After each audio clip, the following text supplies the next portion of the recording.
Welcome to This Explainer. Today, we're diving into this completely fascinating and honestly incredibly common paradox that hits pretty much every ambitious person at some point. Just imagine it. You finally get that massive promotion you've literally worked years for. You step into this huge new leadership role, or you finally get access to the exact room you've been praying to enter. You're there, you made it. But almost immediately, instead of popping champagne and celebrating, you totally mentally disqualify yourself. You feel like a complete fraud, just terrified someone's going to tap you on the shoulder and say, hey, you need to leave. Well, today, we're going to unpack exactly why that happens, what it actually means, and, most importantly, how we can overcome it. Okay, let's dive into this. Why do we shrink in the rooms we prayed to enter? Seriously, it's such a profound and frankly frustrating feeling, isn't it? You cross the threshold into this brand new professional arena. Physically, your body is right there, but internally, you are just completely absent.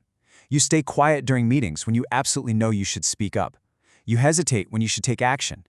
You start downplaying your own unique gifts, and before you know it, you're subtly sabotaging the exact opportunity you fought so incredibly hard to secure.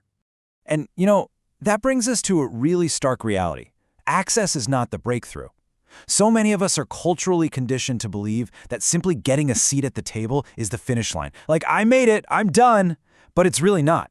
You can literally sit at the highest, most exclusive table in your entire industry, but if you're carrying around a tiny, small internal identity, you're going to quietly ruin the opportunity. See, a new room doesn't just magically fix your self-esteem. Actually, scratch that. It does the exact opposite. The room simply exposes what hasn't healed or matured inside of you yet. Section 1. Defining the identity gap, the invisible wall. So the crucial point is, if you've been feeling this deep, agonizing, professional imposter syndrome, I really want to just take the shame right out of it for you right now. You aren't alone, you're not uniquely flawed, and you are absolutely not fundamentally broken. The source material actually gives this invisible wall a specific name. It calls it the identity gap.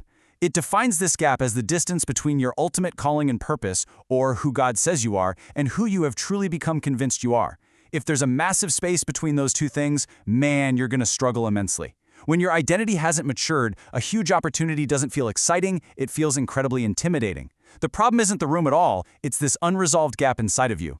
Because listen to me, the real problem is not your competence. I see so many incredibly gifted, brilliant leaders who overwork, overprepare, overexplain, and just completely exhaust themselves. And why? Well, because they mistakenly assume their insecurity stems from a lack of skill.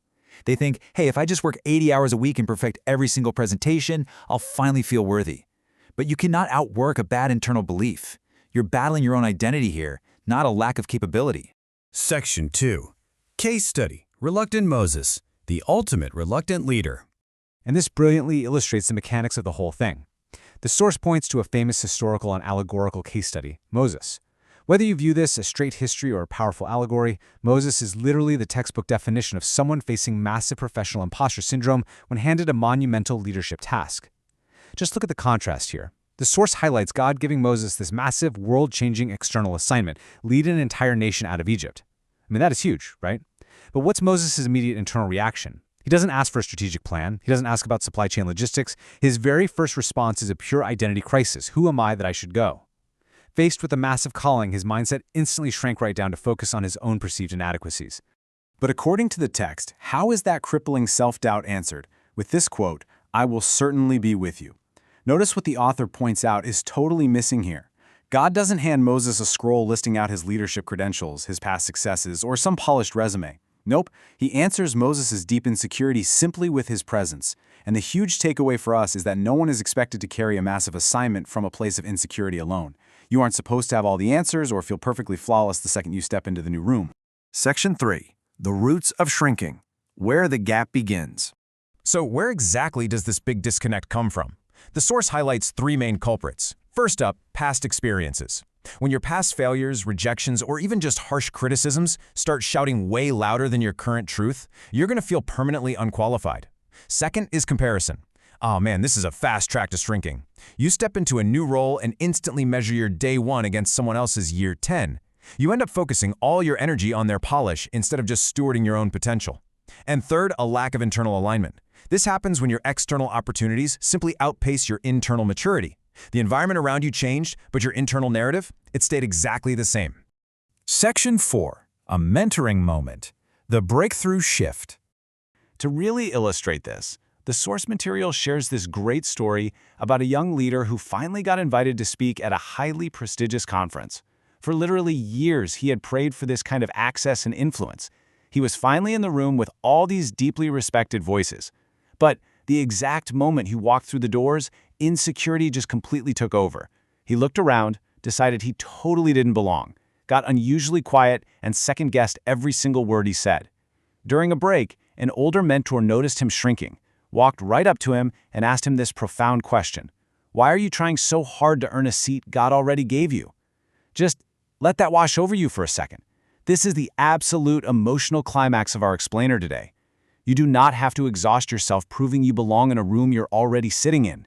The breakthrough comes when you shift your mindset from that exhausting need to constantly prove yourself to the quiet, steady confidence of simply belonging. Because here is the unbreakable rule of leadership and personal growth. You cannot sustain what your identity rejects. It's impossible.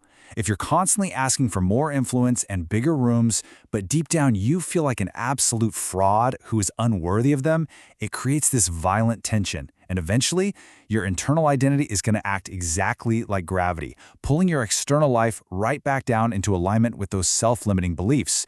You'll literally subconsciously dismantle your own success just to match how small you feel on the inside. Let's move to and see how this builds. Section 5, Closing Your Identity Gap, Internal Alignment. Okay, we've diagnosed the problem, we know the root causes, and we've seen through history that even the absolute greatest leaders struggle with this stuff. Now it's time for practical application. Here are 3 actionable exercises from the source to start bridging that gap and bringing your internal identity right up to the level of your external calling. Step 1. Renew your identity through Scripture, or frankly, whichever foundational truth grounds you. You've got to actively and consistently replace that internal voice of fear with a strong voice of truth. Step 2. Stop shrinking just to stay comfortable. Seriously, growth requires discomfort. Do not run from the tension of the bigger room. You have to grow through it. And step 3. Steward the room with humility and confidence. Remember, leadership is simply stewardship. You don't need to walk in and aggressively dominate the space. You just need to align your daily thoughts with your professional purpose and faithfully manage the opportunity in front of you. Keeping with our historical framework here, the author highlights a really beautiful principle. God changes names before he changes outcomes. In the source material, we see this pattern everywhere. Abram became Abraham. Simon became Peter. Their identities were fundamentally shifted way before their massive external behaviors and stewardship followed. Transformation is an inside-out job, guys. If you want to change your external outcomes in the bigger rooms, you first have to change how you see yourself internally. Now, what's really interesting about this slide is how it leads to a massive paradigm shift. Confidence grows through obedience. So many of us are just sitting at the edge of our new opportunities, completely paralyzed, right? We're waiting for this magical wave of confidence to wash over us before we take action. But that is entirely backward. Clarity and confidence do not arrive while you're waiting around to feel perfectly ready. They come when you actually move. You build confidence by taking action despite the fear. Which leaves us with this final, truly provocative question. Will your next level get your next yes? There is profound greatness in you. The room you're standing in right now, the leadership role you've been given, the access you finally achieved, it is not an accident. It's not a clerical error. You don't need to become someone else to walk in that room. You just need to fully become who you were created to be. So, are you ready to stop apologizing for your growth? Are you ready to stop shrinking and finally grow into the room? The seat is already yours. It's time to take it.